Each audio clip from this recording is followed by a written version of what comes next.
Hello दोस्तों, स्वागत है आपका एक बार फिर से आपके अपने लीगल चैनल सोच पर प्रहार में। दोस्तों, आप जैसे कि जानते हैं कि अपने जो पुराने लॉ चल रहे हैं IPC, CrPC, Indian evidence act, इनको रिप्लेस करने के लिए नए कानून पास हुए थे। और दोस्तों, वो समय आ गया है जब ये नए कानून पूरे भारत में लागू होने वाले हैं। बहुत ही जल्दी इसके लिए नोटिफिकेशन ऑलरेडी जारी हो चुका है। और दोस्तों, इस नए कानूनों में बहुत सारे बदलाव आएंगे। कुछ बदलाव ऐसे हैं जो कि डायरेक्टली आपको इंपैक्ट करेंगे। उन बदलावों को भी आज के इस वीडियो में मैं बताने वाला हूं।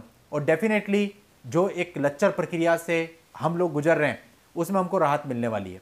दोस्तों, इस वीडियो को आखिरी तक देखिएगा, आपको बहुत सारी जानकारी आपके मामलों से संबंधित और देश के नए कानूनों से संबंधित मिलने वाली है। अब देखिए दोस्तों, भारतीय न्याय संहिता यानी कि बीएनएस, भारतीय नागरिक सुरक्षा संहिता यानी कि बीएनएसएस और भारतीय साक्ष्य अधिनियम यानी कि बीएसए, ये तीन नए कानून हैं जो कि आईपीसी, सीआरपीसी और इंडियन एविडेंस एक्ट को रिप्लेस करेंगे। अब दोस्तों, यूनियन गवर्नमेंट ने नोटिफिकेशन जारी किया है जिसमें उन्होंने बताया है कि 1 जुलाई 2024 से ये जो कानून है ये लागू हो जाएंगे। यानी अगर आप मोटा मोटा देखें तो मुश्किल से मार्च, अप्रैल, मई, जून 4 महीने की बात रह गई है। 4 महीने के बाद इसका इंप्लीमेंटेशन होने वाला है।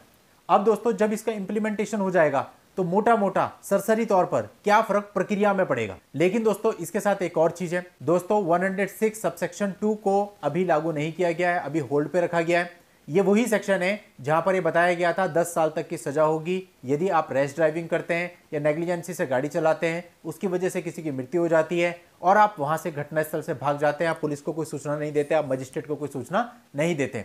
और दोस्तों, इस पर काफी विरोध हुआ था। तो विरोध के बाद जो यूनियन गवर्नमेंट थी उन्होंने आश्वासन दिया था कि भाई इस पे जो यूनियन है, ट्रक यूनियन वगैरह है, उनसे बात करके तभी चीजों को आगे बढ़ाया जाएगा। तो अभी ये जो सेक्शन है ये 1 जुलाई 2024 से लागू नहीं होगा। अब दोस्तों, ये जो नए कानून है ये 21 दिसंबर 2023 को पार्लियामेंट से पास हुए थे और 25 दिसंबर 2023 को ऑनरेबल प्रेसिडेंट ने इनको अपनी एसेंट दी थी। दोस्तों, वैसे तो बहुत सारे चेंजेस हैं, लेकिन एक मोटा चेंज होने वाला है कि अब जो समन जाते हैं ये भी इलेक्ट्रॉनिक माध्यम से जाया करेंगे, यानी कि ई कोर्ट्स के थ्रू ये समन जाया करेंगे। इसके अलावा दोस्तों, जो भी अपराध यानी कि जो भी एफआईआर रजिस्टर्ड होगी, वो सारी प्रक्रिया उसके बाद की जो भी होगी वो टाइमलाइन को उनको फॉलो करना पड़ेगा। जो टाइमलाइन जिस प्रक्रिया के लिए दी है उसी टाइमलाइन के अंतर्गत वो प्रक्रिया होगी। फॉर एग्जांपल, 3 दिन के अंदर अंदर इलेक्ट्रॉनिक एफआईआर ऑन रिकॉर्ड होगी और इसके बाद 90 डेज का समय होगा इन्वेस्टिगेशन के लिए, यानी 90 डेज में इन्वेस्टिगेशन पूरी करके पुलिस को चार्जशीट कोर्ट में फाइल करनी होगी। और जो मजिस्ट्रेट साहब होंगे उन्हें चार्जशीट आने के 60 दिन के अंदर अंदर चार्जेस फ्रेम करने अनिवार्य होंगे।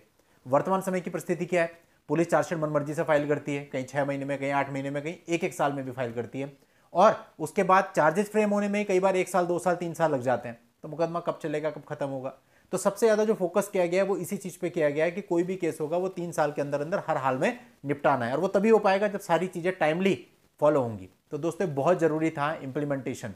अब अगर ये कानून आने के बाद इंप्लीमेंटेशन चालू हो जाता है तो दोस्तों सारी ही चीजें आप देखना टोटली बदल जाएंगी। और इसके साथ साथ ये भी बताया गया है कि जो कंक्लूजन ऑफ ट्रायल होगा उसके 45 डेज के अंदर अंदर जजमेंट देना अनिवार्य होगा। तो अगर आप ओवरऑल देखो तो 1 जुलाई से पूरा जुडिशियल सिस्टम बदलने वाला है और इसके लिए जाहिर सी बात है बहुत सारी तैयारी करनी पड़ेगी, बहुत सारी फॉरेंसिक एक्सपर्ट, फॉरेंसिक लैब्स, बहुत कुछ करना पड़ेगा। क्योंकि अभी क्या है कि जो भी ऐसे अपराध होंगे जो कि बड़े अपराध होते हैं, 7 साल से ऊपर के अपराध होते हैं, वहां पे फॉरेंसिक एक्सपर्ट्स को बुलाया जाएगा, फॉरेंसिक जांच होगी, वीडियोग्राफी होगी, ये सारी चीजें होंगी।